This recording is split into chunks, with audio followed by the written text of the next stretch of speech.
Pessoal, muito boa noite. Estamos aqui iniciando mais um webinar, uma palestra online para você aí que nos acompanha do Brasil todo. Nós já temos aqui presente neste momento 264 pessoas do Brasil inteiro, praticamente aí de todos os estados, aptos aí para escutar a palestra do Dr.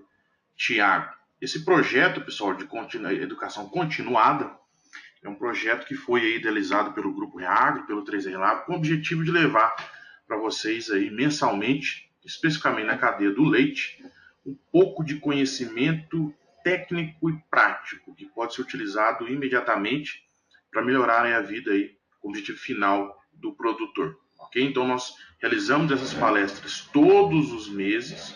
Nós temos aí o webinar de leite, de corte, de agricultura e de suinocultura, onde aí nós temos aí contato constante com as pessoas que estão agora em casa, no hotel, em carro, assistindo de celular e depois tendo a oportunidade de realizar algumas perguntas. Hoje nós temos o prazer de ter aqui o Dr. Tiago Bernardes, professor da Universidade Federal de Lavras, e ele vai discutir pontos importantes daí da silagem de milho, da escolha do híbrido ao coxo, que é o que conta aí para os animais. Esse webinar tem aí um oferecimento das empresas do Grupo Reagro, dentre elas o Reagro Ensino, o 3R Lab, que é o laboratório do Reagro, o Ideagri, que é uma empresa de gestão de dados também relacionada com o Grupo Reagro, e o AMTS, que é um software de formulação de dietas aí presente aí em 1/3 de ruminantes no mundo. Então, o funcionamento é uma palestra do Dr. Tiago de aproximadamente 1 hora, depois a gente tem aí 30, 40 minutos para perguntas, onde vocês podem aí digitar as perguntas de vocês aí na caixinha perguntas, ok? O material PDF será enviado a vocês após a apresentação e nós estamos trabalhando também para fornecer aí, depois de um tempo, o vídeo, porque a gente sabe que é um material que é utilizado muito por diretores técnicos de empresas, para treinamento de equipe e para que o pessoal fique aí up to date, fique atualizado com o que tem de mais novo e avançado. Tá joia? Então, sem mais para momentos aqui, vamos passar a palavra para o Dr. Tiago, onde a gente pode aí iniciar a apresentação. Tiago, tudo bem? Boa noite. Nós temos aqui já 321 pessoas. Pode ficar à vontade. Bom, boa noite, Marcelo. Obrigado pela introdução. Boa noite a todos. Gostaria de agradecer pelo convite. Um prazer estar aqui com vocês. E o convite que me fizeram, Reagro, o Grupo 3R, foi justamente para falar sobre silagem de milho. Nós intitulamos aí da escolha do híbrido ao coxo. A minha apresentação ela está dividida em 7 tópicos.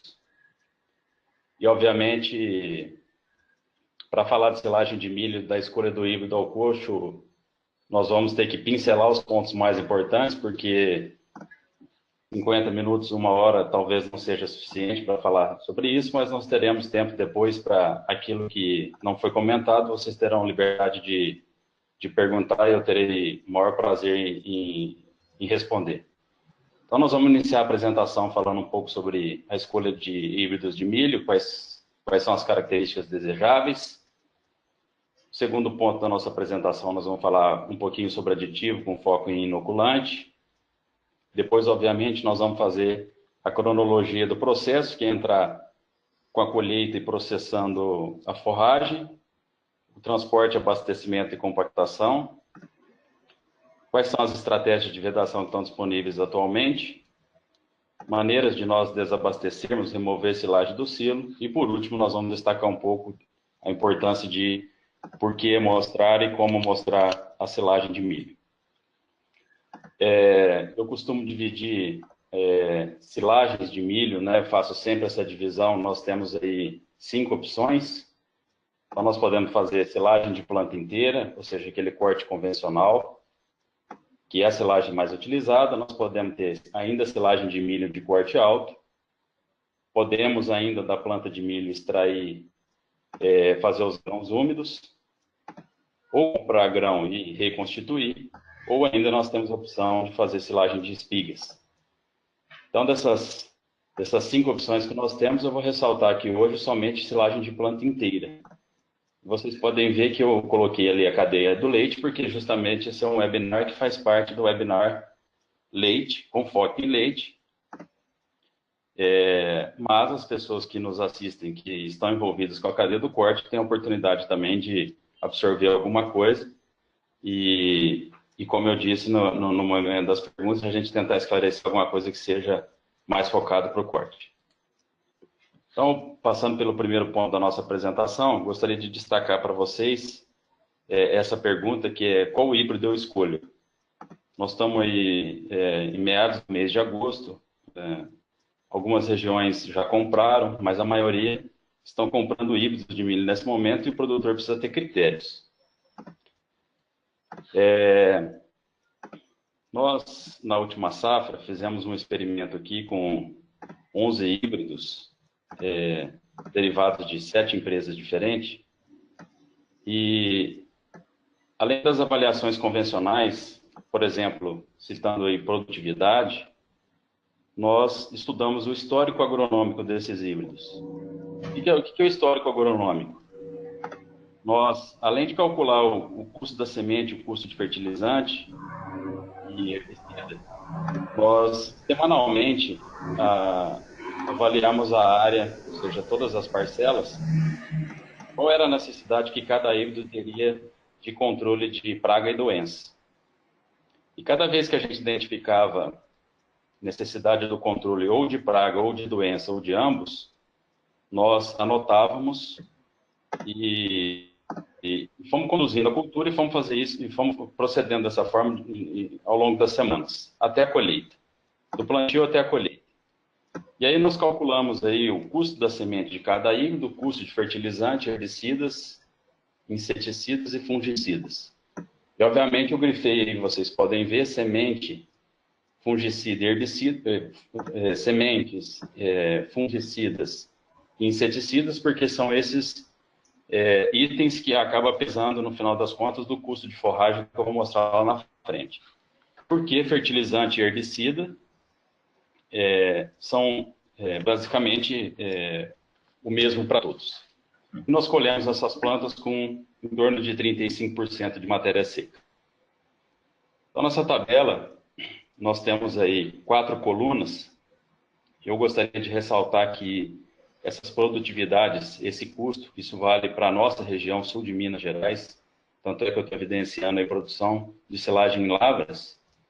Nós temos uma tabela aqui com 4 colunas. A primeira fala do híbrido de 1 a 11, a segunda mostra a produção de matéria seca por hectare, o custo agronômico, que está embutido aí desde a semente até todos os custos envolvidos com o que mostrei anteriormente, e o custo da forragem, né? Vamos fazer um cálculo rapidinho aqui. Eu nem quis ressaltar o híbrido que produziu mais, em torno de 30 toneladas de matéria seca por hectare, lembrando que essas plantas foram cortadas a 25 centímetros do solo, e essa produtividade foi corrigida para 35%. Mas vamos pegar os híbridos que produziram em torno aí de 27 toneladas de matéria seca por hectare, e vamos pegar aquele que produziu menos. O híbrido 4 e 5, eles apresentaram um custo aí de R$ 103 por tonelada de matéria seca, enquanto o último híbrido apresentou um custo de 118. Vocês podem perceber que essa diferença de média de 103 para 118, obviamente, custo de semente tem importância, mas esse híbrido acabou custando mais, R$ 118, justamente porque ele produziu menos e porque ele era um híbrido mais doente, tanto em termos de doença quanto em termos de praga, ou seja, a necessidade de controle que o produtor teria era muito maior quando comparado com 4 e 5. E isso acabou traduzindo no custo de tonelada por matéria seca produzida. Se a gente for fazer uma conta disso no coxo, se a gente pegar aí 103 contra 118 e transformar isso de tonelada para quilo, e nós vamos chegar aí numa diferença de 1 centavo, né? 1,5 centavo de diferença entre o híbrido 4 e 5 para o híbrido número 11. Mas se a gente pensar que uma vaca pode comer até 7 quilos de matéria seca por dia, se nós multiplicarmos aí 7 por 0,015, nós vamos chegar a uma diferença aí de 11 centavos por vaca por dia. Então, quando a gente transforma essa conta, né, o motivo de fazer essa conta é justamente perceber que muitas vezes não enxergam isso, que o histórico agronômico, não só produtividade, mas praga e doença e custo de semente tem um impacto muito grande no custo da dieta do animal. E é sempre bom a gente pensar nisso. Então, a outra pergunta que eu faço com vocês é assim, o que buscamos num híbrido, né? Ou seja, o que é importante?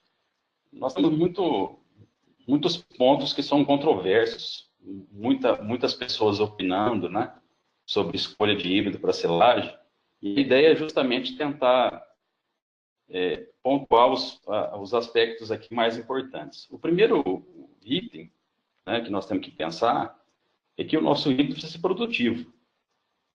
Como vocês viram ali, produtividade tem relação com o custo de alimento produzido, né? E aí, para um híbrido produzir muito, nós estamos percebendo que os híbridos produzidos aqui no Brasil têm a mesma tendência dos híbridos americanos. Os americanos já sabiam isso, nós não sabíamos isso não. Então nós temos um projeto aí avaliando híbridos em 5 estados brasileiros, em condição de fazenda, isso aqui não é condição de plot, em condição de fazenda. 74 fazendas amostradas até agora durante 2 anos, mostrou que os nossos híbridos que produzem mais são aqueles que produzem mais grãos. E que faz todo sentido produzir mais grãos. Se a gente produz mais grãos, nós colocamos mais grãos na massa, nós colocamos nós podemos tornar um alimento mais energético, nós vamos reduzir FDN, nós vamos aumentar a digestibilidade de FDN. Então faz todo sentido nós produzirmos mais com híbridos que produzem mais grãos. Então essa seria a primeira característica. A segunda característica, que continuo pensando no agronômico, é ter um híbrido sadio. Justamente porque eu mostrei ali para vocês que praga e doença, além de gerar custo, gera mão de obra. E aí é importante falar em mão de obra para aqueles que produzem silagem, porque é o seguinte, uma coisa que poucos pensam é que o agricultor, aquele que produz milho para grão, ele tem maquinário, tecnologia e mão de obra treinada para fazer controle de praga e doença. O produtor de silagem, que é um pecuarista, ele nem sempre tem equipamentos necessários para fazer controle de praga e doença que às vezes um híbrido dele pode demandar. E então, quanto mais sadio, né, e aí quando eu falo sadio, estou falando de praga e doença, o híbrido for, menor vai ser o custo e menos mão de obra tem. E quando você não controla principalmente doença, você além de afetar a produtividade, você afeta o valor nutritivo do híbrido, porque tem alguns experimentos mostrando, porque doença, por exemplo, aumenta a concentração de fibra e diminui a digestibilidade de fibra. O terceiro ponto que nós estamos interessados no híbrido, vejo que sem escala de importância, seria a porção vegetativa. Estou chamando a porção vegetativa de comos e folhas, né? Por que isso?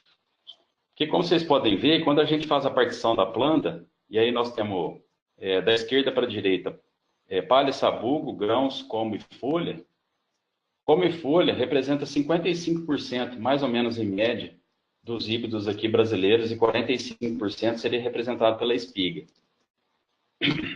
Ou seja, a porção que mais representa na planta de milho é justamente a porção vegetativa. Então, nós temos que pensar nisso em busca de, além de híbridos sadios, para não afetar essas partes, mas que a genética do híbrido também possa nos ajudar quanto a esse fator.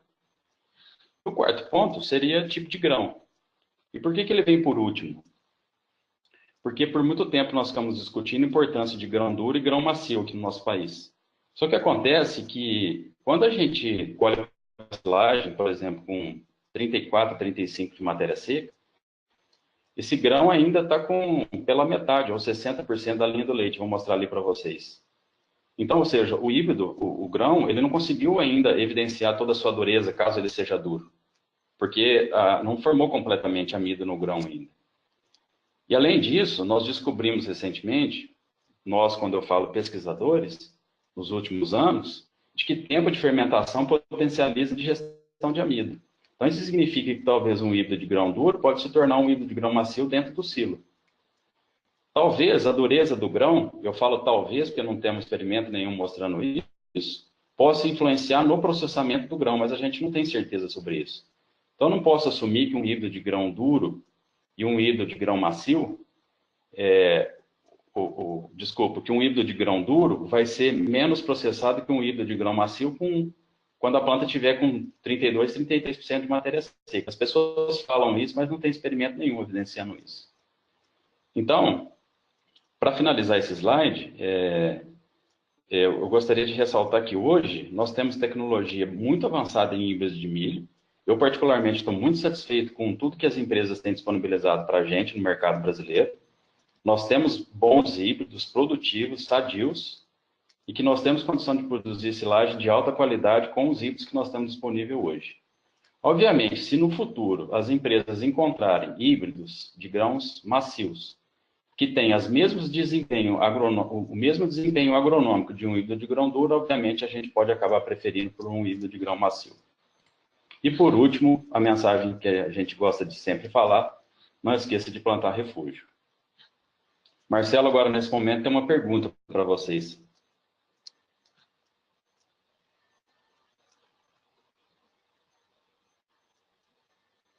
Beleza, doutor? Vamos lá. Pessoal, tem uma perguntinha aqui rápida para checar o entendimento de vocês. Eu tive que dar uma encurtada aqui na pergunta, mas nós vamos fazer uma leitura aqui. Uma leitura aqui para vocês. Então vamos lá. Doenças na cultura do milho. Doenças na cultura do milho. Elas vão afetar produtividade. Elas vão afetar produtividade e concentração de FDN, ou elas vão afetar produtividade, vai aumentar a concentração de FDN e diminuir a digestibilidade da fibra, ou vai afetar produtividade, vai diminuir a concentração do FDN e a digestibilidade da fibra, ou a última opção, vai afetar a produtividade, vai aumentar a concentração de FDN e vai piorar a qualidade da fibra, o que impacta sobre os custos aí da forragem, reais por quilo de forragem. Qual que é? É só clicar na opção para que vocês possam votar.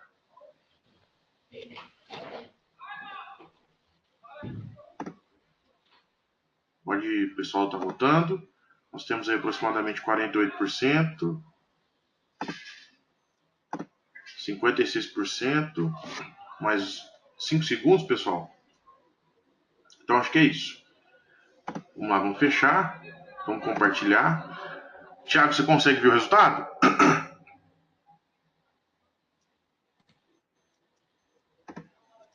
Não, eu não estou conseguindo ver o resultado. Tá, eu vou ler para você. Então, a primeira opção, 4%. A segunda opção, 2%. A terceira opção, 3%. A quarta opção, 5%. E a última, com 86% dos votos. Exatamente, a última é a resposta correta. Ok, se quiser fazer um comentário, se não continuar a apresentação, fica à vontade. Ok, bom, só fazendo um comentário rapidinho, é basicamente aquilo que eu mostrei, que dependendo da incidência da doença, ela pode afetar não só a produtividade, mas ela afeta também o valor nutritivo, aumentando a concentração da fibra e diminuindo a digestibilidade da fibra, e ela impacta também sobre os custos da forragem produzida. Continuando, passando para o segundo tópico da nossa apresentação, falar um pouco sobre uso de aditivos. E entre os aditivos que nós temos, os inoculantes representam a classe mais utilizada, né? Por uma série de motivos, principalmente pela facilidade de uso. Facilidade de uso e disponibilidade no mercado. Só que nós temos que pensar que os inoculantes são micro-organismos vivos. E baseado nessa premissa, que são micro-organismos vivos, nós temos que pensar como que a gente pode ter eficiência quando nós utilizamos inoculante.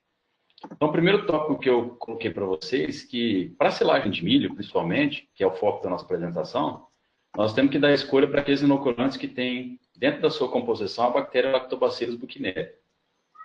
E isso principalmente porque silagens de milho são propensas à deterioração e essa bactéria consegue dar uma proteção contra perdas que estão relacionadas com deterioração. E esse Lactobacillus buchneri pode vir isolado no inoculante ou ele pode vir associado com outras bactérias. E se a opção do mercado for, obviamente, do produtor ou do técnico, e houver disponibilização no mercado, seria interessante que fizesse a associação de Lactobacillus buchneri com outras bactérias, que é o que a gente chama de inoculante tipo combo. Ao comprar o inoculante, estocar no ambiente fresco e seco, refrigerar, não congelar, ou seja, manter isso dentro da geladeira. Utilizar o inoculante em até 24 horas, ou com o pacotinho aberto, ou ainda em solução, que às vezes nós fazemos a solução, não usamos a solução naquele dia, a solução pode permanecer para outro dia, mas não mais do que 24 horas. Dê preferência para não usar água clorada, porque o cloro pode matar a bactéria e pode diminuir a eficiência do inoculante. Aplicar 100 mil bactérias por grama de forragem, ou seja, quando eu falo 100 mil bactérias por grama de forragem, estou falando da concentração de bactérias que está sendo aplicada no momento. Isso é fácil de ser feito porque toda embalagem de inoculante vem lá o quanto de produto tem, a concentração de bactérias que tem por grama de produto, e vem inclusive falando quantas gramas, por quantas toneladas pode ser tratada. Você divide tudo por grama, é só fazer um cálculo muito simples, não tem erro nenhum fazer isso, você tem que encontrar mais de 100 mil. Evitar o aquecimento da solução no tanque de aplicação. Esse talvez seja um dos problemas mais graves que nós temos no campo hoje, porque muitos tanques de aplicação não são como nessa máquina que eu estou mostrando aí, está no fundo dessa foto. Esse tanque de aplicação ele fica internamente na máquina, ou seja, ele aquece menos. Mas tem alguns tanques de aplicação que ficam para o lado de fora da máquina e tem experimentos mostrando que quando a solução passa de 40 graus, a viabilidade das bactérias, se for por um período muito longo de tempo, diminui. E por último, obviamente, homogeneizar muito bem a forragem, ou seja, o inoculante a ser aplicado, ele precisa ter contato com a forragem para ele ter efeito. Passando para o terceiro ponto da nossa apresentação, e seguindo a cronologia de produção de forragem, gostaria de discutir com vocês quando a gente colhe, né? Então, eu sei que o que eu vou falar aqui às vezes representa a minoria, mas eu ainda vejo muitas pessoas olhando a planta de milho como critério de colheita. A planta, olhando o aspecto da planta, olhando folhas, principalmente. Mas para a gente colher uma planta de milho, nós precisamos olhar a espiga, né? Por que espiga? Porque na década de 80, pesquisadores americanos mostraram que concentração de amido no grão, ela está relacionada com matéria seca da planta inteira. Então, como vocês podem ver nessa foto, essa espiga ela foi partida ao meio, né?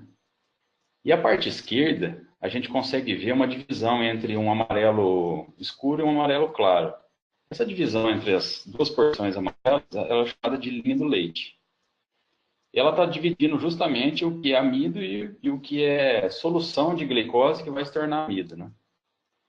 E ela sempre caminha da coroa para a base, ou seja, ela sempre caminha do topo do grão para a base do grão.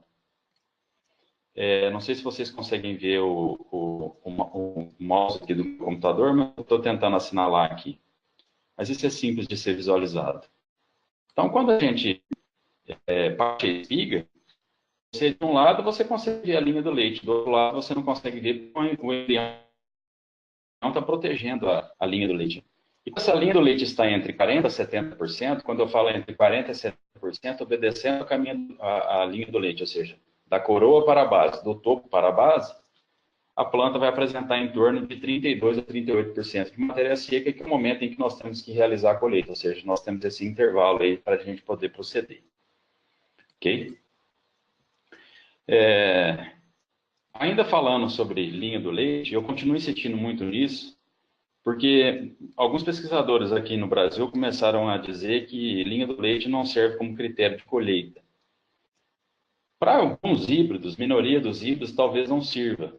E aí, para poder solidificar a matéria seca da planta, além de olhar a linha do leite, nós temos a opção de picar essa forragem, levar para o micro-ondas, levar para um pôster, ou seja, fazer a matéria seca da planta em si.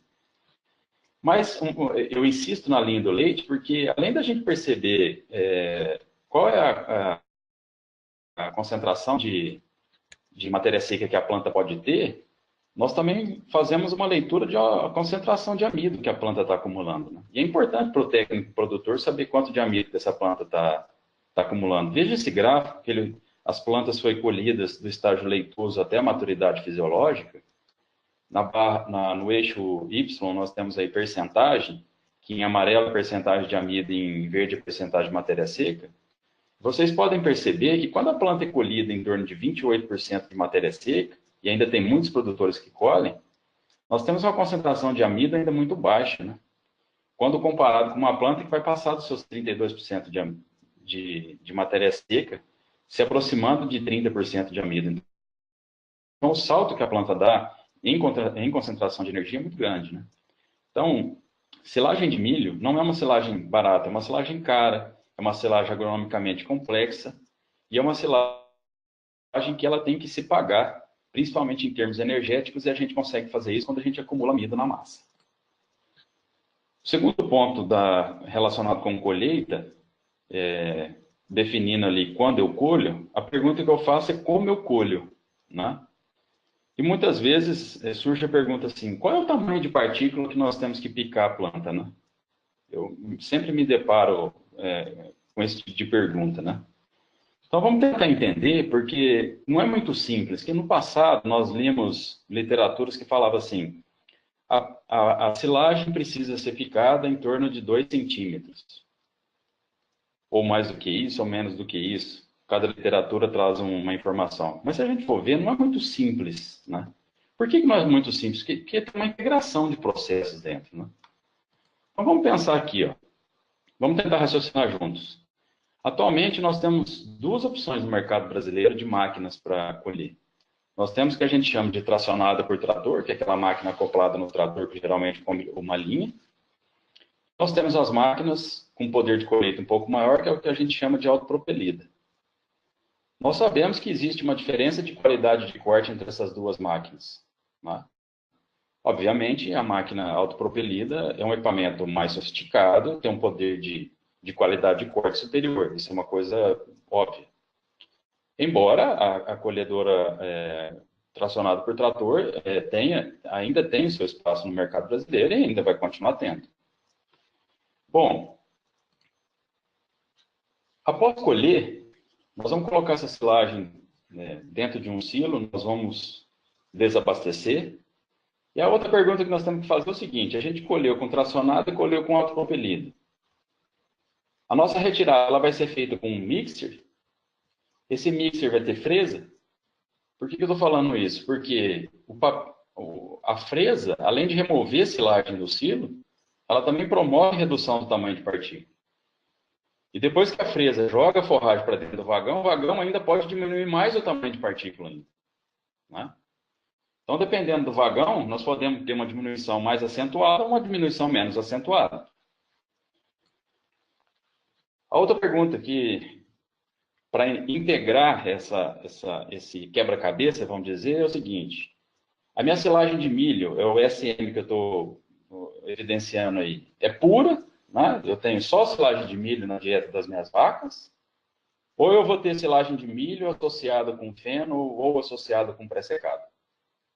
Por que isso? Porque nós temos a opção de tentar corrigir fibra, eu vou falar um pouquinho mais na frente, usando forragem proveniente de feno de pré-secado.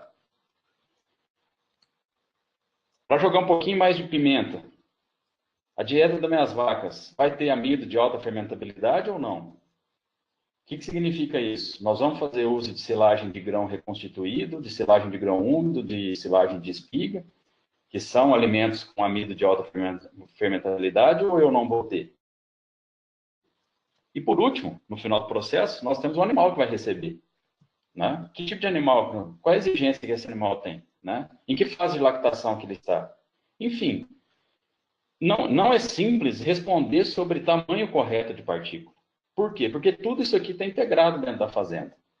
Então, é justamente o operador da máquina com o técnico de campo, que pode ser um agrônomo ou um outro profissional, com o nutricionista das vacas, eles têm que conversar entre eles, eles têm que se entender, porque tudo isso está integrado, os processos não estão isolados. Mas eu vou tentar dar algumas diretrizes aqui, as mais importantes. A primeira diretriz qual que é? Quebre grão. Silagem de milho é composta por porção vegetativa e porção reprodutiva da planta, que são os grãos. O produtor precisa quebrar grãos. Por que precisa quebrar grãos? Porque vai aumentar a disponibilidade de amido no ambiente, principalmente no ambiente ruminal. Né? Sem quebrar grãos, nós vamos estar jogando dinheiro fora. Né? Esse é o objetivo número 1 quando nós estamos fazendo colheita. Okay? E aí esse gráfico mostra, né, que até mais ou menos 32% de matéria seca aí, não tem muita diferença em termos de digestibilidade do amido para o grão processado para o grão não processado. Mas vejam que conforme aumenta a matéria seca da planta, e vai aumentar a matéria seca do grão e vai aumentar a deposição de amido no grão, ou seja, o grão se torna mais velho, fica muito evidente o papel do processamento na digestibilidade, ou seja, no potencial de disponibilização desse amido para o animal. Então, o primeiro critério é quebrar grão. Tá? O segundo critério é use peneiras. Então, praticamente uma fazenda hoje que quer investir em nutrição, uma fazenda séria, né, precisa ter peneira. Ou a fazenda, ou o técnico que dá assistência a ela. Né? Isso aqui tem que conviver dentro da fazenda. E aí, basicamente, os estudos mostram hoje, dos especialistas em nutrição, principalmente aqueles que trabalham com balanceamento de fibra, de carboidratos, nós temos a necessidade, basicamente, de ter essas 3 peneiras aí. A peneira maior, que vai ser aquela que tem furos com 19, ou seja, que vai ficar retida acima daquilo, que está entre 19 e 8, e o fundo, que são as partículas inferior a 8 milímetros. Né?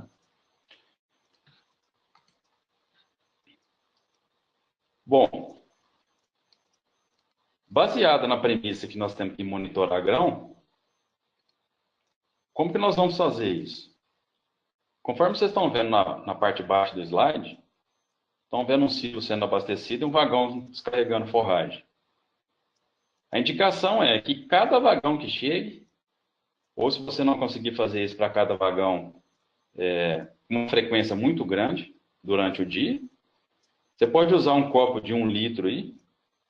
Você pode, inclusive, utilizar as peneiras para poder fazer isso. Eu, particularmente, gosto muito do copo de 1 litro, porque você deixa o processo mais standard, ou seja, você deixa o processo mais padrão. Né? Quando você usa a peneira e você não usa um copo, você tem que pesar. Então, você tem que pesar o 300 gramas, ou 400 gramas, ou 500 gramas, e ficar pesando na fazenda às vezes dificulta. Então, o copo, na minha opinião, ele é mais útil. 1 litro de planta inteira vai acomodar mais ou menos aí uns 350 gramas de silagem, entre 300 a 350 gramas de silagem. E aí, basicamente, o que vai fazer? Numa superfície limpa, você vai separar a porção vegetativa de grãos. Tá? E aí você vai identificar se os grãos estão sendo danificados ou não. E aí a associação do copo com a peneira que você pode fazer é a seguinte, né? Resumindo aí.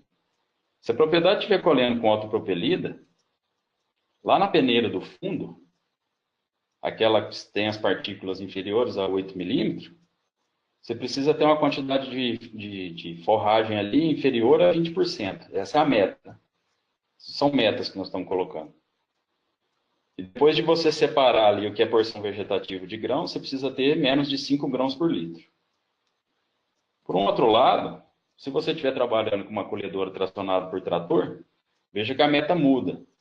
A meta muda porque a tecnologia da máquina muda. Então, lá na peneira do fundo, onde eu estou sinalizando aí, partículas inferiores a 8 milímetros, a meta é que você tenha menos de 30% e menos de 15 grãos por litro. Você pode usar o litro, ou seja, a quantidade que você colocou no litro, para você colocar na peneira e para você passar a fazer o procedimento das peneiras.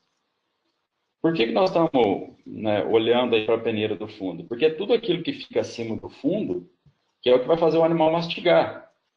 Então, o grande desafio de quem está colhendo forragem hoje é conseguir quebrar grãos e manter as partículas pouco pulverizadas.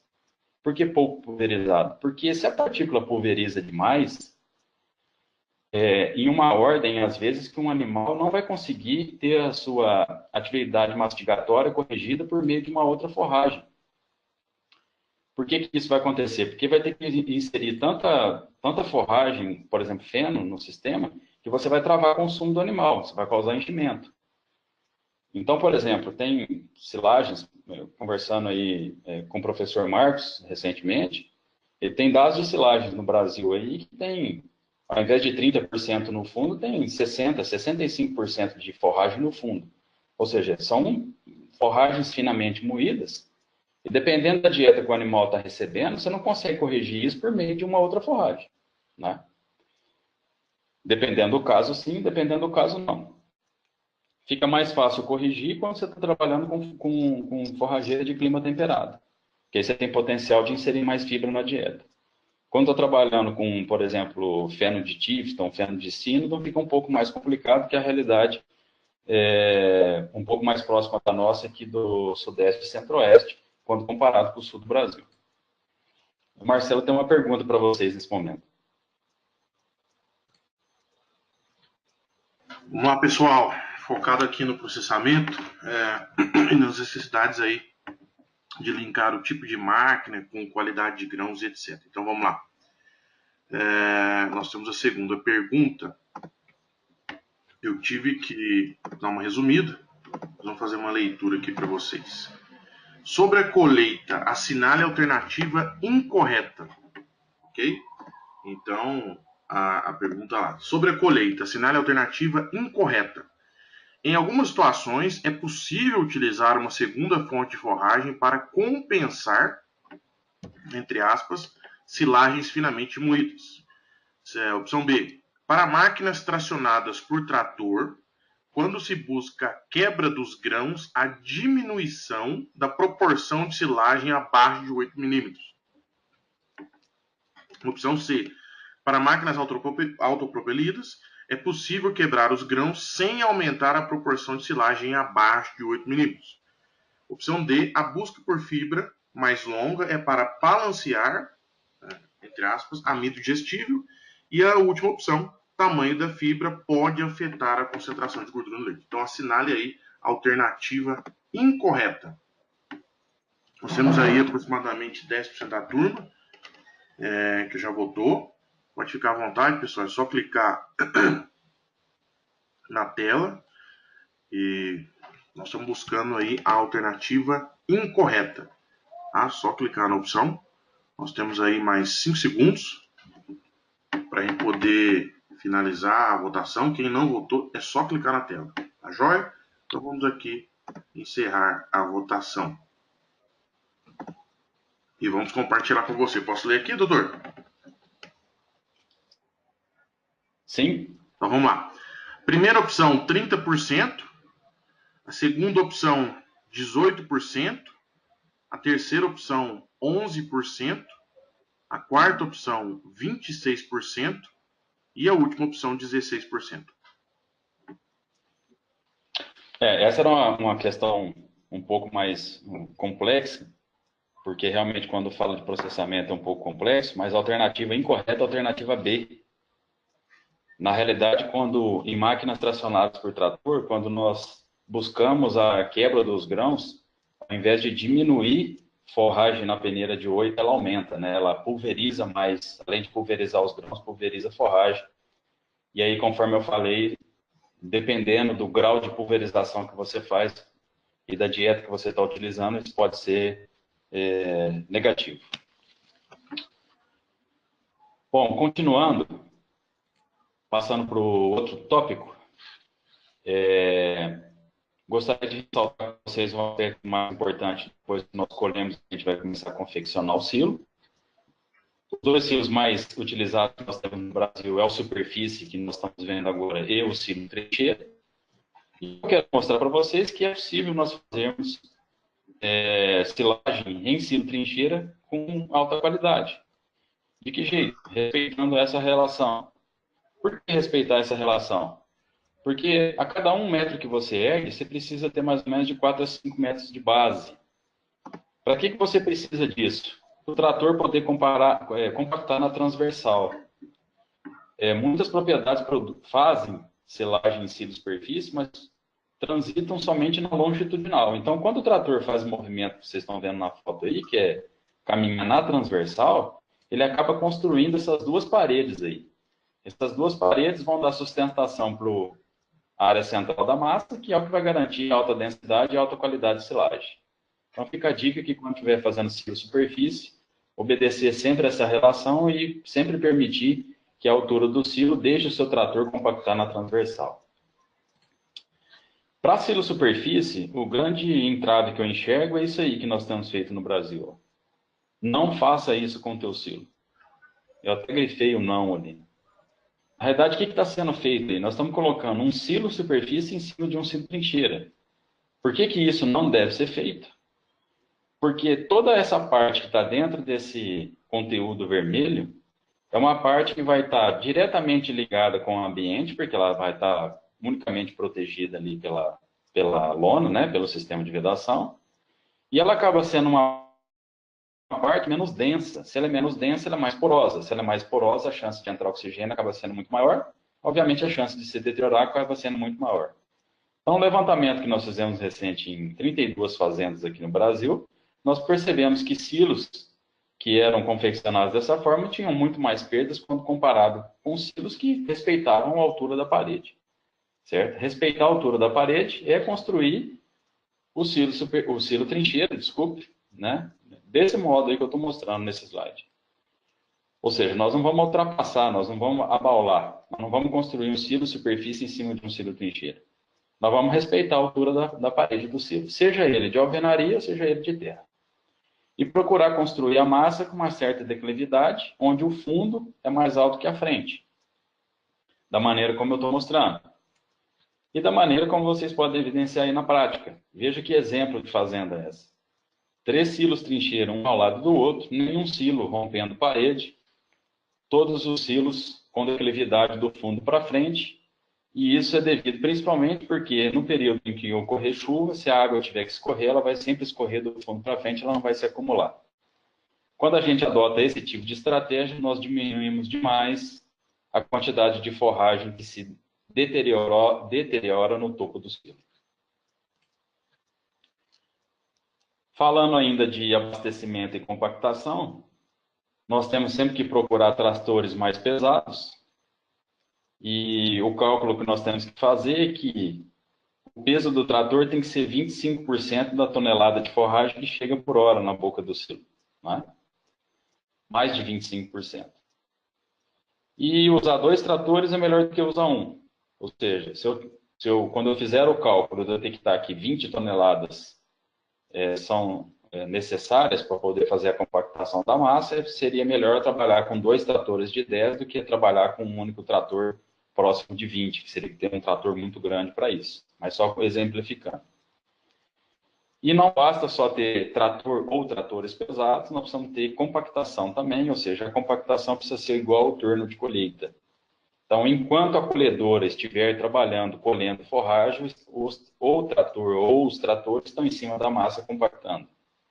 Nós não podemos usar aquela estratégia que o trator só compacta e esparrama quando o vagão forrageiro chega. Enquanto não está chegando o vagão forrageiro, o trator ainda precisa compactar a massa. Marcelo, tem mais uma pergunta para vocês. Pessoal, vamos continuar aqui na compactação. Então, vamos lá, isso aqui tem que prestar um pouquinho de atenção aqui nos números, mas eu vou fazer uma leitura aqui para vocês com um pouco mais de detalhe.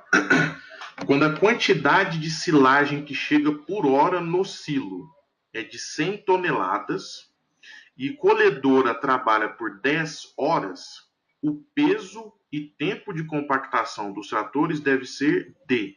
Aí nós temos 5 opções. Eu preciso de um trator de 10 toneladas trabalhando 5 horas, 25 toneladas trabalhando 10 horas, 10 toneladas trabalhando 10 horas, 25 toneladas trabalhando 25 horas ou 10 toneladas trabalhando 25 horas. Essas aí são as opções. Nós temos aí 20% da turma aí que já votou. É só clicar aí na tela do seu computador mesmo, a opção que você acredita ser aí a mais correta. 100 toneladas trabalhando 10 horas, que seria o recomendado aí de peso de trator e tempo de trabalho. Vamos aí caminhando para fechar e vamos aí compartilhar. Posso ler, doutor? Ok. Então vamos lá. Primeira opção, 5%. A segunda opção, 69%. A terceira opção, 18%. A quarta opção, 5%. E a última opção, 3%. A letra B é a correta. Você está chegando a 100 toneladas, 25% de 100 é 25, né? Eu coloquei números fechados para facilitar o cálculo. Então, nós teríamos que ter aí, nesse caso, 2 tratores para completar essas 25 toneladas, ou mais tratores, dependendo do tamanho do silo. E o turno de compactação tem que ser igual ao turno de colheita de 10 horas. Então, a alternativa B é a correta. Passando para o antepenúltimo tópico da nossa apresentação, falar um pouco sobre vedação. E veja que esse é um topo de uma silagem de milho, né, de planta inteira, que é o foco da nossa discussão hoje. E eu sempre uso essa foto nas minhas apresentações, porque em muitas fazendas que eu chego, os produtores conversam sempre comigo e dizem que é impossível a gente controlar essa camada negra que vocês estão vendo aí em cima. E muitos deles têm 5 centímetros, 10 centímetros, ou muito mais profundo do que isso. Então, o que eu quero ressaltar aqui é que é possível sim controlar isso, nós temos estratégias para controlar isso. E obrigatoriamente nós precisamos controlar isso, porque a gente não pode mais conviver jogando silagem fora. Porque além da gente estar descartando forragem, ou seja, a gente está aumentando o custo da nossa forragem produzida, porque se a gente está descartando, a gente está diminuindo a quantidade de alimento que nós produzimos, obviamente o custo aumenta. A gente também afeta o valor nutricional e também a composição microbiológica, e isso pode ter efeito negativo sobre o animal. Então, o que eu costumo sempre mostrar é que nós temos que evitar 2 silagens em um silo, né? E esse trabalho nosso aí, publicado no ano passado em 32 fazendas, mostrou justamente isso. O que seria 2 silagens em um silo? É estranho falar isso, né? Porque quando você olha para um silo aí, né, as paredes, a frente dele, muitas vezes as pessoas não conseguem imaginar que aí pode ter 2 silagens. Mas nós podemos ter sim. O meu topo, que eu estou chamando de silagem número 1. E silagem número 2 seria aquilo que está abaixo do topo. Veja que a silagem número 1, ela vai ter perda superior a 10%. A silagem que está abaixo dela teria menos de 5%. A silagem 1 vai ter fibra maior do que 50%. A silagem número 2 pode ter concentração de fibra inferior a isso. Veja que a silagem número 1, ela tem concentração de amido inferior, quando comparado com a silagem 2. E na silagem 1, nós podemos encontrar muito mais micro-organismos indesejáveis e os seus produtos, quando comparado com a silagem 2. Então, qual é o objetivo de todo produtor? É evitar silagem 1 e silagem 2 e nós termos unicamente, né, uma silagem dentro de um silo. Esse tem que ser o objetivo de todo produtor. Como é que nós conseguimos fazer isso? Estratégia de vedação. Primeira estratégia de vedação que eu quero ensinar para vocês é revestir a parede do silo. O que significa isso? Vocês estão vendo um desenho aí, que um trator está compactando, né, uma massa de forragem, e vejo que as paredes estão revestidas, né? E veja que sobre as paredes tem plástico sobrando, né? Então esse é o passo número 1, ou seja, antes de abastecermos o silo, seja ele de terra ou de alvenaria, a gente posiciona a lona nas laterais e deixa plástico sobrando. Para que plástico sobrando? Porque quando a gente terminar o desabastecimento, sempre lembrando para a gente respeitar a altura das paredes, nós vamos trazer o plástico que estava sobrando para o centro do silo, porque nós vamos abraçar a massa, certo? Esse é o passo número 2. E depois de nós abraçarmos a massa, nós vamos vir com aquela lona que nós compramos, né? que vai ser o passo número 3, que vai fechar o nosso processo de vedação. Então, esse processo de revestimento de parede é uma alternativa sem custo, é uma alternativa completamente viável nas fazendas, e que eu tenho testemunho de diversos produtores que começaram a adotar isso nas suas fazendas e que hoje tem uma silagem completamente diferente do que tinha no passado, quando não revestiam a parede dos silos. Veja, numa condição de fazenda é mais ou menos isso. Nós temos aí aquele trator compactando e as paredes revestidas. Num segundo estágio, a compactação ela terminou porque alcançou a altura das paredes. Num terceiro estágio, o pessoal está puxando aquela lona que sobrou na lateral para a área central do silo. E num quarto estágio, vejo que as pessoas estão colocando a lona para fazer a cobertura final da massa de silagem.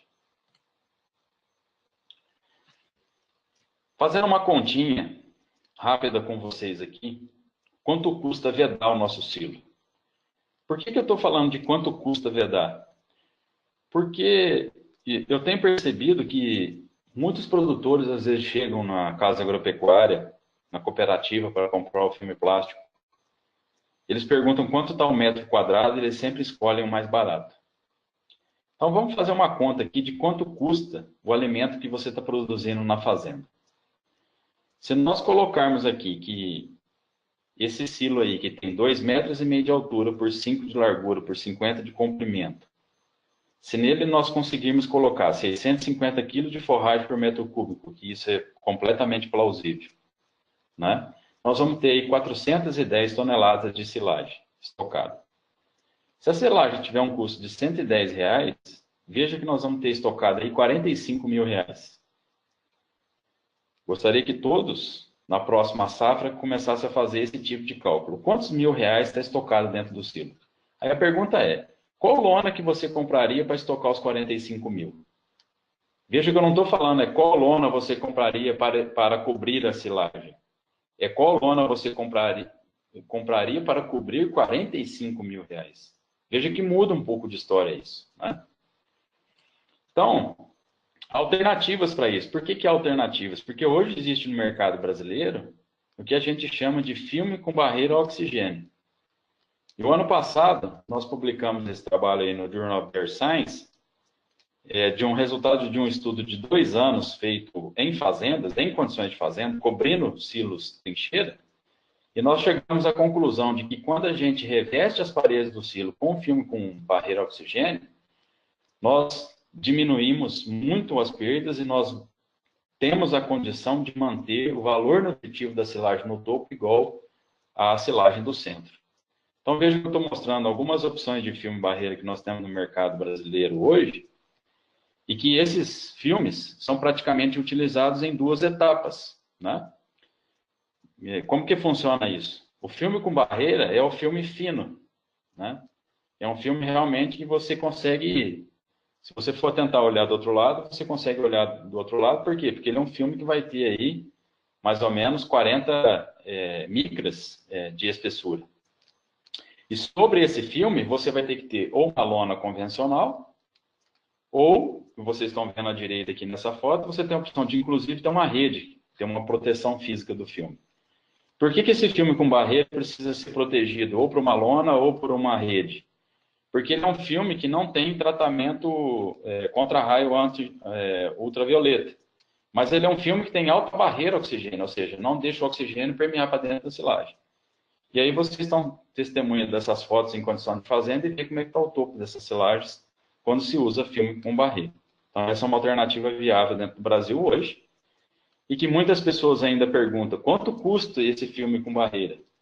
E que eu gostaria de fazer um desafio, vocês que produzem silagem, vocês podem calcular que a lona, né, seja ela qual for, ou seja, o sistema de vedação, ele custa menos de 2% do custo total da forragem produzida. Então, se a tua tonelada de silagem hoje está saindo a R$110, igual eu dei no exemplo aqui, você pode perceber que menos de 2% desses 110 vai ser representado por vedação. Então, vedação é uma etapa do processo onde a gente investe, não é uma etapa do processo onde a gente economiza, justamente porque tem muito dinheiro sendo guardado ali. E como opção para colocarmos, se for feita opção por aquele sistema de vedação que eu falei, nós temos a opção de comprar aquele plástico convencional, aquele plástico dupla face, né? Que é a face escura interna, a face externa clara. E quando você for fazer a opção de comprar esse plástico no mercado, procure plástico aí que te dê garantia de 18 meses, tá? Por que 18 meses? Porque tem muitas empresas dando garantia de 6 meses. Umas nem dão garantia, né? Algumas dão de 6. 6 é muito pouco. 6 já denuncia que o material não é bom, não é de boa qualidade, né? Além de você pegar um filme que tem alto tempo de prateleira, vamos colocar assim, dê preferência para filmes, igual está falando aqui no adesivo, que tem aditivo anti-UV. Para que precisa desse aditivo? Para ter proteção contra a radiação solar. O filme fica exposto ao sol. Então, por isso que ele precisa ter proteção. E, infelizmente, nem todas as empresas que produzem plástico hoje colocam aditivo anti-UV nas suas lonas. E, para você fazer um teste de resistência, pega uma caneta. Lá na loja agropecuária, lá na cooperativa, se o vendedor tiver lá 2, 3, 4, 5 opções de plástico, faça você o teste. Pega um pedacinho de plástico lá e tenta ficar furando com a caneta, aplica sempre a mesma força que você vai ver em termos de resistência qual plástico que é mais resistente, que é a mesma resistência que ele vai ter com o furo da caneta que você forçar lá é a resistência que ele vai apresentar quando você colocar ele sobre o teu alimento. E por último, né, para finalizar a vedação, eu gosto sempre de mostrar isso aí, não é uma silagem de planta inteira, isso é uma silagem de grãos úmidos, mas veja que capricho desse produtor, né? Capricho por quê? Porque além de usar lona nas paredes, nas laterais, né, protegendo, fazendo aquele revestimento, ele ainda colocou, né, o plástico com barreira, colocou a segunda lona por cima e ainda teve o capricho de colocar um tijolo ao lado do outro, justamente para promover peso sobre a lona, preocupado com o sistema de vedação, sabendo que precisa investir em vedação, porque do contrário, ele pode ter muitas perdas de topo. Marcelo tem a última pergunta aí para vocês. Beleza, doutor? Então vamos lá. A pergunta aqui para a gente finalizar, e realmente finalizando com vedação. Vedação e custo final. Qual é o impacto da vedação sobre o custo final da silagem? Né? Se você tem aí 5 opções. Se for filme com barreira de oxigênio, aí vai ter um impacto de 20% do custo de silagem. Se for só o filme convencional, vai ter um impacto de 10% do custo de silagem. Se utilizar ambos, que é a barreira de oxigênio e por cima o plástico convencional, menos de 2% do custo da silagem. Ou, se utilizar ambos, a barreira de oxigênio e o plástico convencional, menos de 20% do custo da silagem. E a última opção, nenhuma opção está correta. Essa aí nós temos aí 40% da turma que já votou. Nós temos aí mais 4, 5 segundos até a gente chegar na metade do pessoal. É bem simples, pessoal. Só clicar na opção e encerramos por aqui. Então vamos lá, doutor. Primeira opção, 7%. Segunda opção, 4%. Terceira opção, 73%. A quarta opção, 9%. E a última opção, 7%.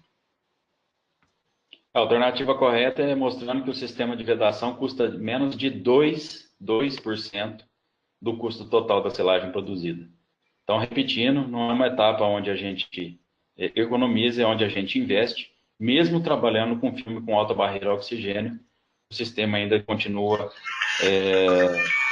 completamente econômico, porque não é uma etapa que tem peso sobre o custo total da forragem produzida.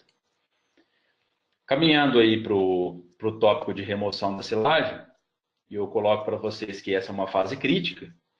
E por que essa é uma fase crítica? Porque justamente aquele silo que estava fechado numa condição de sem oxigênio, o oxigênio tem chance de permear pelaquela parede que está sendo exposta aí para vocês.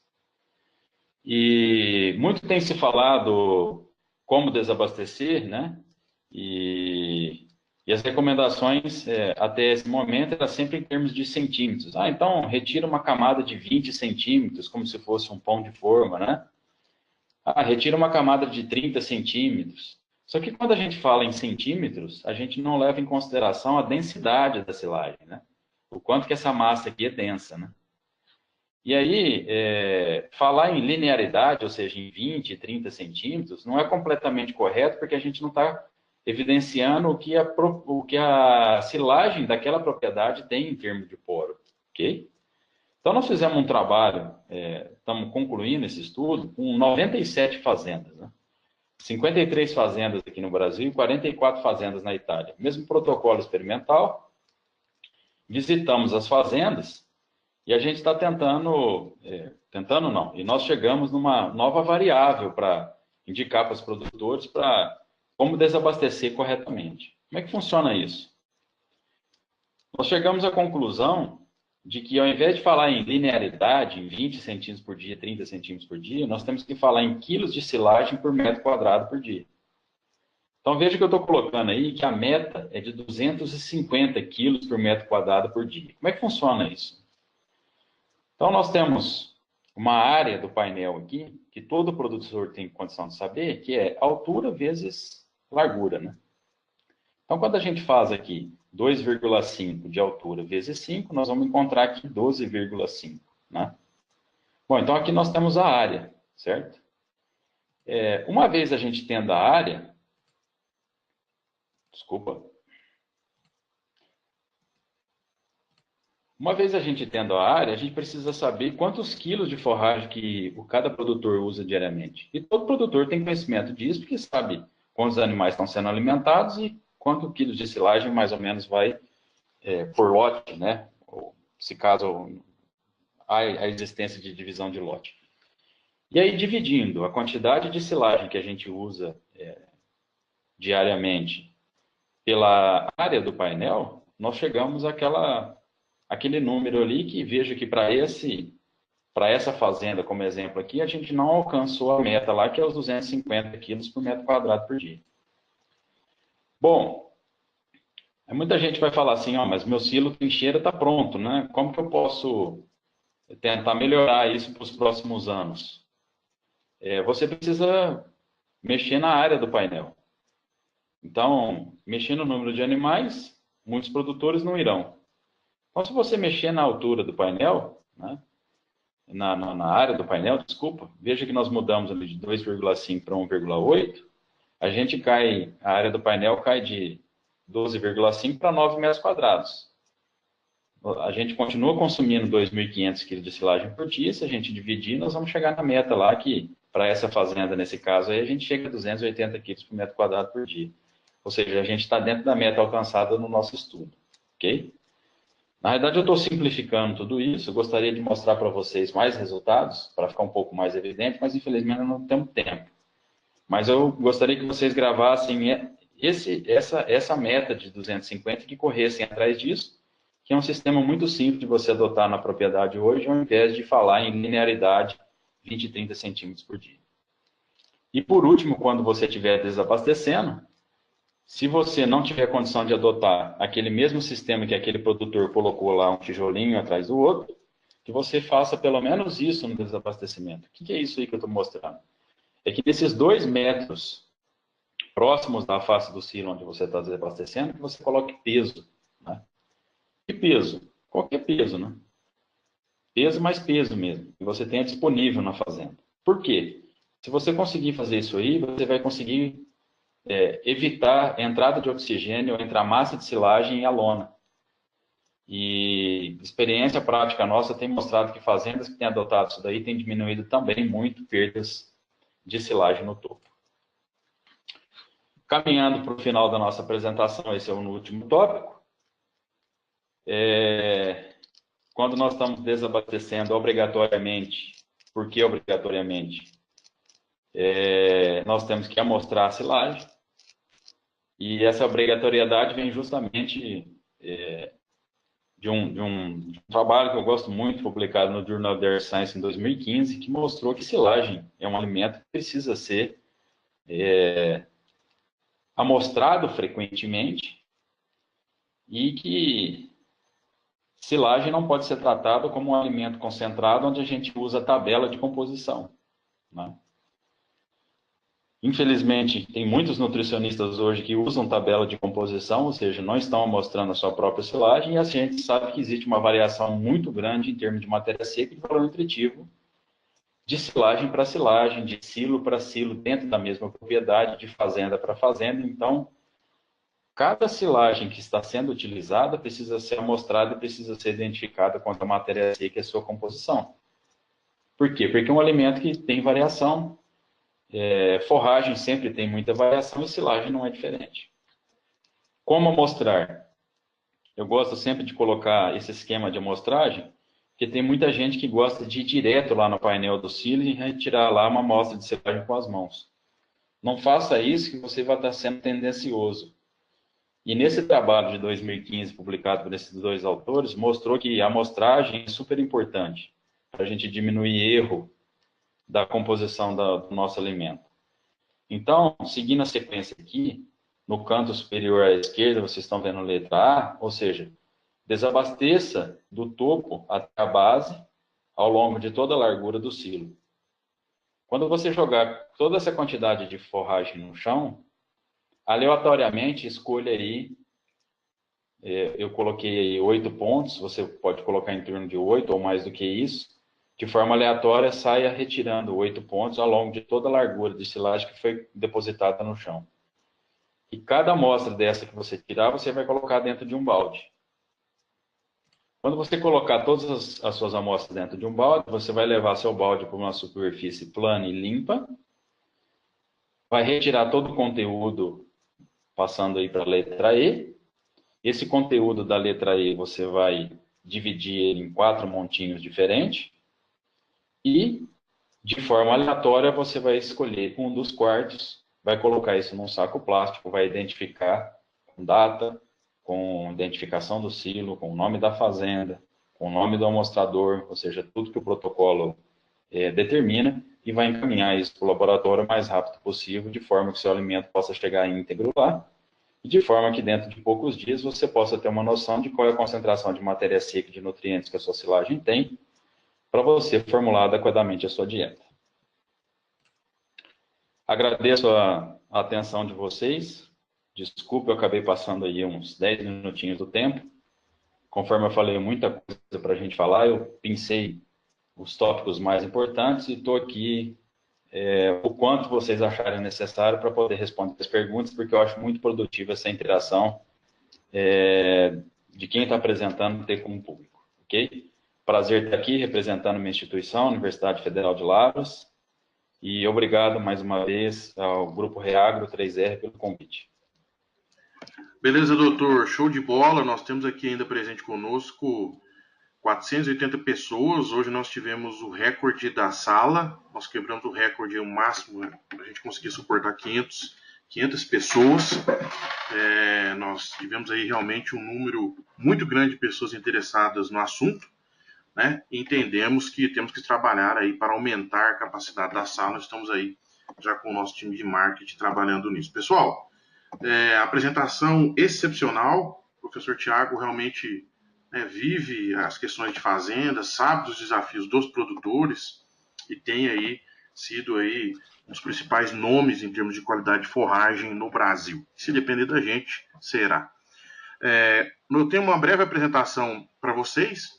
Enquanto isso, vocês podem ir digitando as perguntas que vocês tiverem para o professor, que nós vamos aqui, dentro do possível, passar para que a gente possa levar aí o máximo de conhecimento para vocês.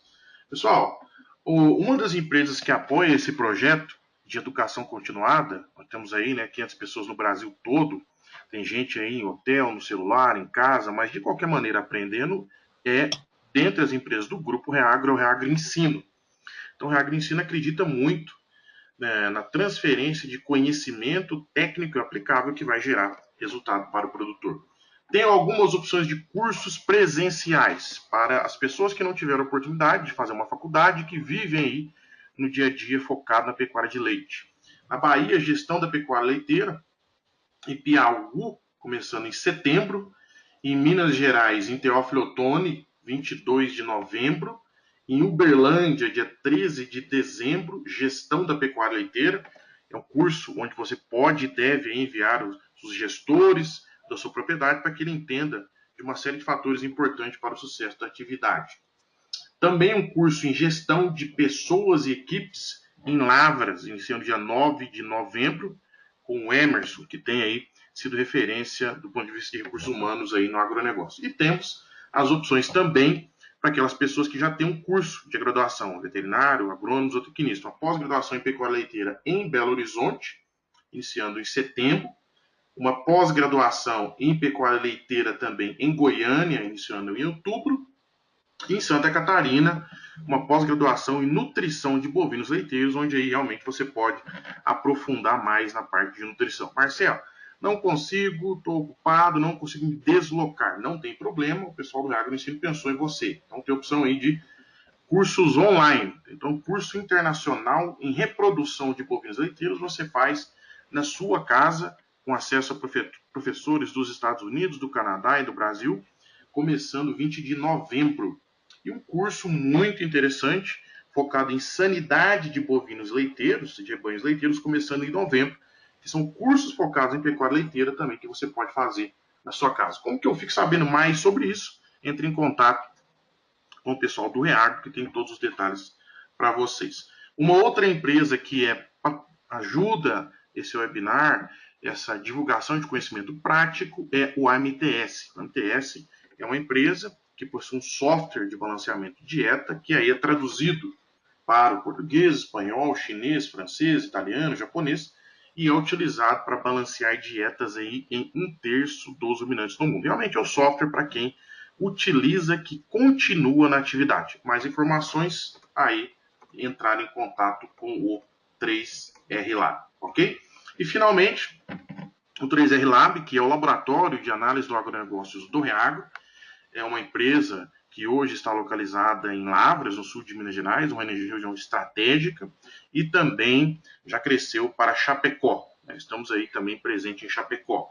E uma série de pontos importantes de um laboratório, assim como o professor Tiago falou da parte de amostragem, a partir do momento que a sua amostra chega no laboratório, ela tem todo um cuidado, porque ela recebe um código de barras. A partir daí, seja a amostra de solos, seja a amostra de folha, seja a amostra de ração, de mineral, de água, de forragem, o que for, ela só é manuseada com tratamento aí em código de barras. Nesse caso aqui específico, nós temos um laboratório de análise química completo e uma série aí de linhas focadas para vocês em análise de amido e etc. Eu estou mostrando aqui uma máquina que ela é talvez única no Brasil. É espectrômetro de plasma, toda a parte de mineral, de solos, de água, de ração e de mineral que você pede, inclusive até dos minerais, a gente realiza nessa máquina. E ela tem aqui um braço robótico para ter aí uma amostragem muito precisa. Então é uma tecnologia aí que a gente implementa e utiliza para que você tenha um laudo de altíssima qualidade. Como sendo uma empresa do Grupo Reagro, o laudo do 3R Lab ele é acoplado com gestão. Então você talvez não precise entender o que é TTNFD, o que é KD, etc. O que está no vermelho está ruim e precisa melhorar. O que está no verde está bom, precisa de manter. Então você consegue sentar na mesa, o agrônomo, o veterinário, o zootecnista, o gestor, o proprietário, e fazer aí uma gestão por indicadores visuais, ok? Então, unidade presente e aí em Lavras e Chapecó, com um plano de expandir em outras análises aí também. Isso aí deixar para vocês o 3 relatos. Então vamos lá, doutor. Só anunciando aqui que nós temos muitas perguntas. Realmente o pessoal gostou muito da apresentação, muitos elogios, ok? E nós vamos selecionar dentro do possível aquilo que a gente pode levar aí para fazer uma pergunta. Acho que a primeira que o pessoal ficou curioso, Thiago, daquele experimento, você fica à vontade para fornecer as informações ou não, tá? Do experimento de híbridos, eles têm acesso à questão dos híbridos que foram avaliados? Não, eu quero dizer o seguinte, sempre quando eu mostro isso, as pessoas ficam curiosas para saber qual é o híbrido de 1 a 11. Pessoal, não fique muito preocupado com isso, porque isso não é o mais importante, o nome do híbrido. Porque talvez aquele híbrido número 1, que foi na safra passada, ele pode às vezes não ser o número 1 na próxima safra, porque tem mudança de ano para ano. E mesmo que às vezes ele seja o número 1 na próxima safra, ele pode ser para a região de Lavras ou para o sul de Minas Gerais, não vai ser para outras regiões do Brasil. Então, é importante essa pergunta ressaltar o seguinte: procure fazer na sua propriedade a sua própria avaliação. Procure plantar plots, faça o seu teste dentro da sua fazenda. Procure regiões em que você consiga ter testes regionais. Minas Gerais faz isso, Paraná faz, outros estados, enfim, não vou ficar citando aqui todos os estados. Corra atrás dessas informações que eu ressaltei. Isso é o mais importante. O mais importante não é ficar sabendo o nome do híbrido. O mais importante é saber quais são os híbridos que estão hoje entre aqueles considerados melhores para a região onde você se encaixa dentro daquelas características que eu mostrei. Beleza, doutor? Acho que uma pergunta bem interessante é o seguinte: mesmo, né, você recomenda a utilização de inoculante em uma lavoura colhida no ponto certo e o processo sendo bem feito, ou seja, se tudo estiver certo, mesmo assim você recomenda a utilização de inoculante? Então, primeira coisa, se for aplicar o inoculante, que aplique aquela bactéria na composição que eu falei, que é o Lactobacillus buchneri. Quando que a fazenda vai decidir isso? Quando ela acha que ela não vai conseguir desabastecer adequadamente, ou às vezes até por algum motivo ou outro vedar adequadamente, que a silagem dela pode ficar, que a silagem pode ter chances de deterioração, porque é essa a função daquela bactéria. Ou seja, a função é dar um pouquinho mais de tempo de prateleira. E conforme eu falei, nem todas as fazendas conseguem ter aquela taxa de desabastecimento que eu estava mostrando no final. E quando a fazenda não tem aquela taxa de desabastecimento, o risco de acontecer deterioração é grande. E o que diminui esse risco quando a taxa não é boa? A aplicação do inoculante. Então, a decisão, ela não é minha aqui em dizer que 100% das fazendas precisam aplicar. A decisão é local. Cada um precisa entender os seus problemas e, se o problema de deterioração existir, a recomendação é que faça com aquela bactéria. E, além disso, eu não comentei no momento em que apresentei, Lactobacillus buchneri, ainda, além da vantagem de ter um maior tempo vou chamar de tempo de prateleira para ficar mais claro para vocês entenderem. Além de promover um maior tempo de prateleira, os estudos têm mostrado ainda que é uma bactéria que tem chance de produzir altas concentrações de um composto chamado 1,2-propanodiol. E esse 1,2-propanodiol tem o mesmo papel que o propileno glicol tem, né? Fornecimento de energia. E tem, inclusive, experimentos sendo conduzidos, alguns já foram concluídos, mostrando a importância que esse 1,2-propanodiol, ou seja, que faz o mesmo papel do propanoglicol, teria na nutrição das vacas. Então, esse é o motivo onde está fundamentado a minha indicação por inoculantes que trazem Lactobacillus buchneri. Legal, doutor. Uma pergunta também que aparece muito aqui. Eu estou fazendo silo e nesse processo a gente começa a chover. Né? O que a gente faz? A gente cobre o silo ou não cobre? Se quiser até estender um pouco mais, fica à vontade. Bom, tem que cobrir porque a forragem que já foi colhida, ela não pode tomar chuva, né? Se chover em cima dela, tudo que é solúvel em água, que aí vai ser a água da chuva, vai carregar embora, né? Então pensa, quantos nutrientes não são solúveis em água na forragem? E depois, obviamente, isso vai tornar chorume, né, efluente, vai ser carreado que você não vai fornecer para sua vaca, você vai jogar no ambiente. Então começou a chover, o primeiro procedimento é realmente fechar. Infelizmente é esse. O bom é não trabalhar com chuva, mas nós sabemos que principalmente na época da safra, a chance de chover, principalmente no final do dia, é muito grande. Então a recomendação é cobrir. Ok.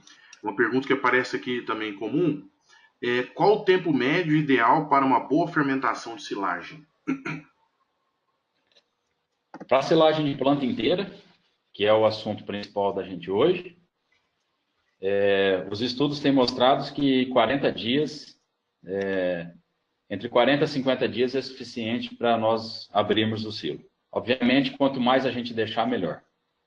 Mas, se houver demanda de alimento dentro da fazenda, com 40 dias já seria suficiente. Para outras silagens, que não é de planta inteira, que é grão reidratado, grão úmido e espiga, nós temos que deixar um pouquinho mais, passados 60 dias, para poder ter a potencialização da digestão de amido. Ok. Pensando na matéria seca ideal de 35%, no intervalo de 30 a 40% de matéria seca, é preferível cortar mais próximo de 30 ou 40% de matéria seca? Depende da máquina que você tem. E eu agora aqui quero fazer uma ressalva para as máquinas tracionadas por trator, tá?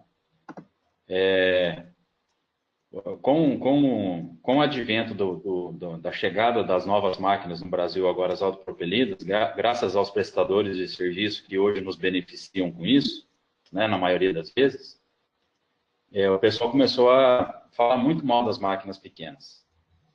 E a gente tem que entender que uma máquina pequena tracionada por trator, quando bem regulada, ela é capaz de fazer um trabalho legal na silagem.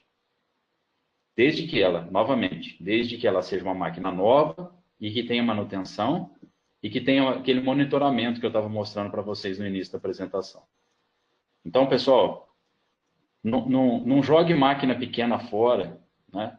Porque eu vejo muita gente falar mal de máquina pequena, usando como exemplo máquinas velhas e máquinas mal reguladas. E mesmo as máquinas autopropelidas, se elas tiverem mal reguladas ou com uma manutenção não desejada, elas também vão desempenhar de forma ruim. Então, vamos lá. Falando da matéria seca.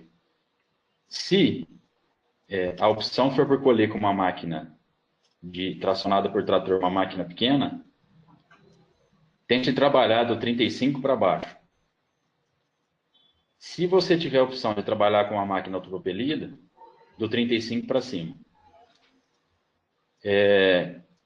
Se você perceber que é possível, com uma máquina pequena, trabalhar do 35 para cima, faça isso.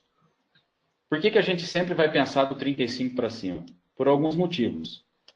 Se você colhe com 35 ou mais, você acumula mais amido, você acumula mais energia, você transporta mais eficiente porque você carrega menos água, você estoca mais eficientemente porque você estoca menos água. No momento em que você fornecer isso para os animais, o animal vai comer menos silagem, porque a matéria seca é mais alta, você tem menos silagem para poder ser manipulado. Enfim, você melhora toda a eficiência do processo quando você colhe mais para frente, seja nutricional ou econômico. Beleza, doutor. Vamos lá. Qual a sua experiência no uso de blend de ácidos, em parênteses propiônico, na confecção do silo? Blend de ácidos. Bom, com blend de ácidos eu não tenho experiência. Eu não fiz nenhum experimento com isso e não conheço nenhum experimento que testou isso, ok? Vou falar da minha experiência de ácidos, mas não nesse blend que o pessoal está perguntando. Um outro tipo de ácido que é o benzoato de sódio. Nós fizemos um experimento aplicando benzoato de sódio, não na massa inteira, mas no topo. Por quê? Porque, conforme eu mostrei para vocês na apresentação, vocês sabem muito bem disso, vivenciam fazenda todos os dias, a chance de deterioração no topo é muito maior do que no resto da massa. Então, às vezes, não justifica você tratar toda a massa, sendo que você pode tratar só o topo. Então, baseado nessa linha de raciocínio, nós fizemos um experimento tratando só o topo com benzoato de sódio e o resultado foi muito bom, porque benzoato de sódio é um produto, outros ácidos também pode ser, que, falando popular, onde encosta faz efeito. Então, se ele tiver contato com a forragem, o efeito dele de tempo de prateleira é muito eficiente.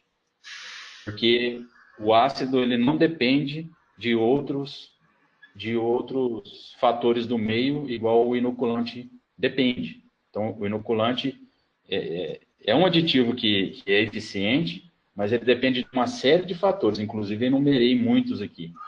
O ácido ele tem uma pegada um pouco mais simples. O que impacta? É custo, né? Tem custo alto. Então, se você fizer o cálculo e na sua região o custo for viável, você tem a opção de aplicar só no topo ao invés de aplicar na massa inteira.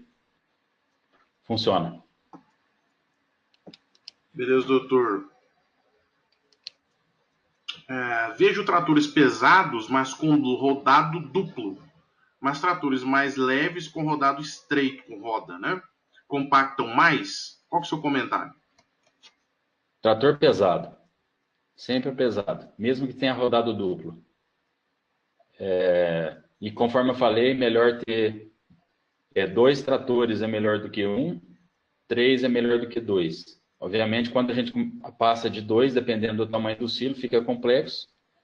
Mas o melhor é sempre trabalhar com tratores mais pesados e dividir o peso em mais tratores. E eu, às vezes, vejo em situações em que produtores põem tratores pesados puxando carreta e o trator mais leve fazendo compactação. Não façam isso. Pense sempre no peso, independente da largura do rodado. Tem pergunta aqui do Rio Grande do Sul, do Ceará, de Santa Catarina, do Nordeste. Nós vamos tendo uma seleção aqui dentro do possível, tá, pessoal? Uma pergunta: posso utilizar terra em cima da lona como peso para ajudar na vedação? Você pode, mas terra é complexo de trabalhar, principalmente para quem tem muitos silos na propriedade quando o silo é grande. Terra tem um ótimo efeito, é o melhor material que tem para colocar sobre a lona, mas é um material complexo de trabalhar, tanto para pôr quanto para retirar, e além disso, terra pode contaminar também a silagem, principalmente com uma bactéria chamada Clostridium, e que a gente não quer contaminação de Clostridium, porque se a silagem é contaminada com Clostridium, a vaca pode comer Clostridium, dependendo da higiene que tem ordenha, pode contaminar leite, que pode ir para o laticínio e que pode ter uma série de consequências negativas. Então, em resumo, terra é muito bom, tem um efeito muito positivo, mas muito complexo de se trabalhar. Uma série de perguntas: quais seriam as recomendações de híbridos, até inclusive na Bolívia, no Ceará, etc. O professor já deixou claro aí que precisa ser, né, especificamente testado na região.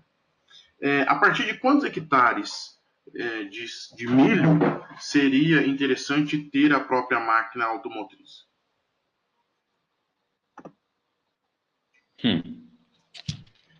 Eu imaginei que a pergunta talvez viesse de... geralmente as pessoas perguntam quantos hectares compensa você chamar o prestador de serviço. Geralmente perguntam isso.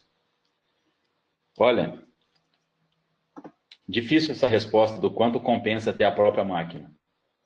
Eu acho que acima da área que você tem, você precisa ver na sua região se você pode ser um potencial prestador de serviço.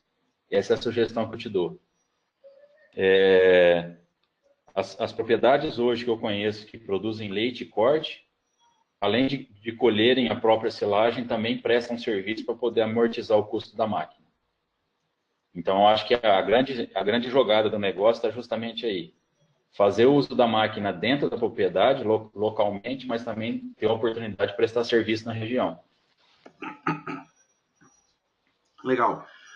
Entendo que a palestra é sobre silagem de milho, mas eu gostaria, se possível, da discussão do professor um pouco sobre silagem também de sorgo, visto que muitas vezes nós não temos água suficiente para a cultura do milho. O senhor poderia fazer algum comentário? Então, sorgo é utilizado em regiões mais áridas,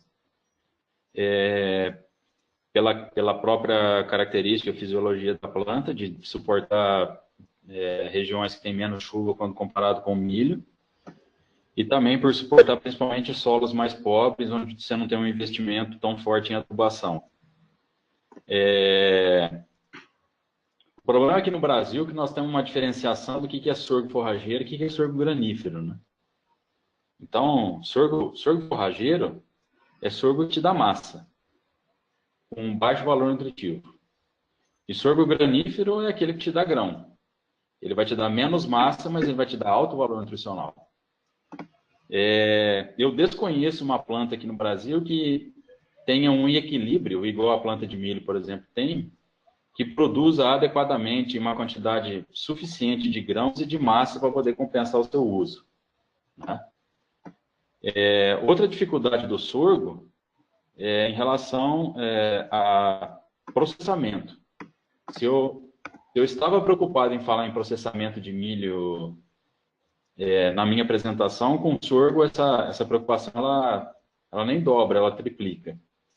Porque é muito difícil de processar os grãos de sorgo, né? Não pode errar no momento da colheita, não pode errar na regulagem da máquina, porque se não processar os grãos, praticamente 100% dos grãos vão ser excretados nas fezes. Então, resumindo, o outro problema também é maritaca, né? Maritaca na região do sul de Minas é um problema. As lavouras às vezes são devastadas. Então, assim, se você não tiver problema de maritaca, se você conseguir processar bem os grãos, conseguir achar uma variedade que equilibra forragem com grãos, sorgo pode ser uma ótima opção, por exemplo, para fornecimento não para vacas em lactação, mas de repente para novilha, né? Tem o seu espaço dentro da propriedade leiteira, mas tem esses poréns que precisam primeiro ser calculados antes da cultura ser implantada. Beleza, doutor. Uma pergunta legal. Para a compactação ou para a confecção do silo, qual que é a recomendação? A gente vai esparramando e vai compactando em áreas mais longas ou coloca uma grande quantidade em área pequena e compacta aquela área?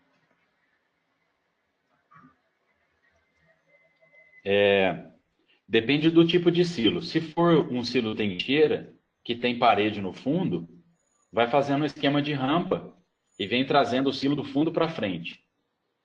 Aí, nesse caso da pergunta, você compactaria zonas mais curtas e iria alongando conforme o silo vai se aproximando da sua frente. Se for um silo trincheira que não tem parede no fundo ou um silo superfície, você pode compactando regiões de massa mais profundas, mais longas, mas nunca esquecendo, principalmente para o silo de superfície, de fazer a compactação na transversal, que foi aquele modelo que eu mostrei. Legal. Pessoal, só lembrando, eu coloquei a tela aí dos cursos do Reagro, né, mais próximos aí de vocês, na tela, como também os cursos online, ok? Então vamos lá, a pergunta que também ela aparece muito, doutor Thiago, você recomenda o uso de sal na superfície do silo para reduzir perdas? Não. Sal só tem efeito de contato. O sal funciona naquela camada de 1, 2 centímetros que está tendo contato com a forragem. E o oxigênio, ele penetra na massa. Então, aqueles que fazem uso de sal, eu convido a, quando abrir o silo, ir até o topo e fazer um buraco ali. Buraco se aprofundar. Vocês vão perceber que a camada que está em contato com o sal vai ter uma coloração de forragem muito bonita, mas depois que você começa a se aproximar da camada que não estava em contato com o sal mais, se a lona não funcionou em termos de reter o oxigênio, você vai perceber que ali vai ter deterioração. Então a resposta é: não aplique sal porque sal não funciona. Pessoal, nós temos aqui uma série de muito obrigado, parabéns, tem ajudado muita gente, que esse é o objetivo do webinar. Várias pessoas, nós temos ainda aqui 386 pessoas, sairão daqui hoje, né, com uma série de atividades ou mudanças, pelo menos de ponto de vista de paradigma e vão fazer uma silagem diferente para o ano que vem. Eu gostaria, devido ao tardar da hora, professor, o senhor fazer aí as últimas recomendações. Eu queria deixar aí como se fosse o levar para casa para a turma. Uma conclusão. Isso. O ponto, talvez, que eu gostaria mais de ressaltar, que vai de encontro com a época que nós estamos vivendo, é justamente essa de escolha de híbrido. E falar novamente que o histórico agronômico do híbrido é muito importante. Nós, de forma muito acentuada aqui no Brasil, estamos discutindo nutricional dos híbridos, né? Mas a gente tem que pensar antes de chegar no nutricional, nós temos o agronômico, a gente nunca pode esquecer disso. E o que é o agronômico? O agronômico é produtividade e é ataque de praga e doença. Porque de nada adianta, por exemplo, eu ter um híbrido com grãos macios, né? Que nutricionalmente nós vamos colocar aí como superior ao híbrido de grão duro, do que foi falado até hoje, embora eu não concorde com essa teoria, se a roça de milho não se desempenhou bem agronomicamente. Então, a mensagem que eu gostaria de deixar, além de todos os tópicos, obviamente, que eu ressaltei, que não são menos importantes, mas que a gente olhe principalmente para a parte agronômica, se dedique um pouco mais sobre isso, que eu acho que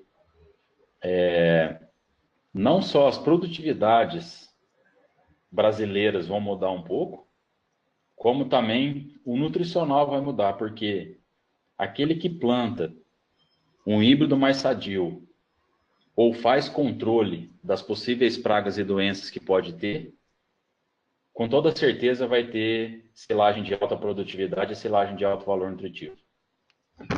Essa é a mensagem que eu gostaria de deixar. E, mais uma vez, obviamente, agradecer a todos pela atenção. Nós estamos em final de dia, todo mundo já trabalhou, muitos cansados. E nós estamos aqui discutindo até agora, mas para mim é um prazer. E agradecer mais uma vez aí o grupo 3R, o grupo Reagro e 3R Laboratório por essa oportunidade de estar aí interagindo com as pessoas que hoje permaneceram aqui com a gente durante aí quase 1h40 já. Muito obrigado, doutor. Você levou conhecimento prático para aproximadamente 500 pessoas no Brasil. O Grupo Reagro, o 3R Lab, o AMTS, eles acreditam muito nisso. E queria já aproveitar, convidar os presentes para que o nosso encontro também se realize o mês que vem. Tá? Como que eu fico sabendo dos webinars hoje na mídia digital do 3R Lab do Reagro, no Facebook? Lá tem todas essas informações. E já deixando também alguns recados, vocês todos irão receber o PDF, os que participaram também irão receber o certificado. Para a gente é um prazer, o professor Thiago de Casa tem feito um trabalho excepcional e em nome do Grupo Reagro a gente gostaria de te agradecer, viu, Thiago? A gente tem aqui ainda muito obrigado. Muita gente com pergunta, o que é bom, né? 8h30, 8h40 da noite numa quinta-feira, muitos técnicos e produtores perguntando. Para mim, são aqueles que continuarão na atividade. Contem conosco, nos vemos aí mês que vem. Muito obrigado a todos.